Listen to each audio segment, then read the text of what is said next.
ஏய் ஜோதி, lawyer, I love you. நான் தாண்டி யூ ஹஸ்பண்ட் துரை. ஓகே, நான் சொன்னது எல்லாம் உண்மை. சரியா? எங்கள் அம்மா வரம் வாங்கி தாண்டி என்னை பார்த்தாங்க. அது சொல்லணுன்னா புராண கதை மாதிரி போகும். சரியா? எங்கள் அப்பனுக்கு 2 பொண்டாட்டி. சரியா? எங்கள் அம்மா சின்னவங்க.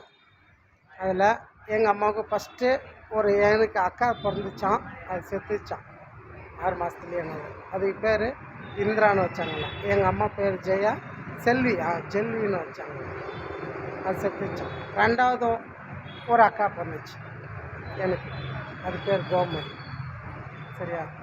3வது பொண்ணாக பிறந்திருப்போன்னு சொல்லி எங்கள் அம்மா திருவண்ணாமலை கோயிலில் போய்ட்டு அழுவுனாங்க.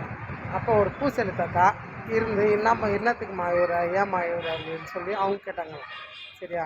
அப்போ இதுமாரி சொன்னாங்களாம் எங்கள் அம்மா. அப்போ அவங்க அந்த தாத்தா சொன்னாங்களாம், நீ நினைக்கிறதெல்லாம் நடக்கும். அந்த சிவனே ஒரு விந்துனா உன் கர்ப்பப்பையில் செலுத்துவான். நீ நம்பிப்போ, நல்லா இருப்ப. பிறப்பான் பாலகனா சேவகனா அப்படி இப்படின்னு பல இதெல்லாம் சொன்னாங்களாம் அந்த தாத்தா. சரியா? அது இந்த கோயிலில் நீ வந்து கேட்காத, உன்னோட குலதேவதி கோயிலில் போயிட்டு நீ வரம் கேளு, அங்கேயே பிறப்பான். என் ரூபங்கள் வேறு. ரெக்கார்ட் ஆகுதா என்னன்னு தெரியல.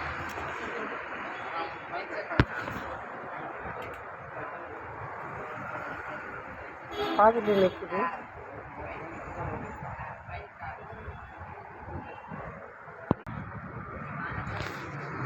ரூபங்கள் வேறு, தெய்வம் ஒன்று தான், சாமி ஒன்று தான். நீ போயிட்டு உன்னோட குலதேவதியில் கோயிலில் போயிட்டு வேண்டு. ஏன்னா உனக்கு தெரியும், எனக்கு தெரியும், பிறக்கிற பிள்ளைக்கு தெரியாது. அவன் வாய்நாளில் எதனா கறி, மீன், முட்டை, ஆம்லேட்டு அப்படின்னு தின்னானாக்கா அது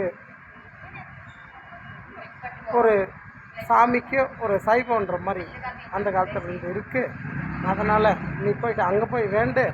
உனக்கு அவன் எந்த கறி தின்னாலும் எதை பண்ணாலும் தப்பு தண்டை செய்யாமல் அவன் கோயிலுக்குள்ளே வந்து கையெழுத்து கும்பிட்டு அப்பா நீன்னு சொன்னானாக்கா அந்த அப்பனே உனக்கு பிறப்பான், அவனே பார்ப்பான், காப்பான் அப்படின்ற மாதிரிலாம் பல கத்துரைகள்லாம் சொன்னாங்க. சரியா? அந்த தாத்தா.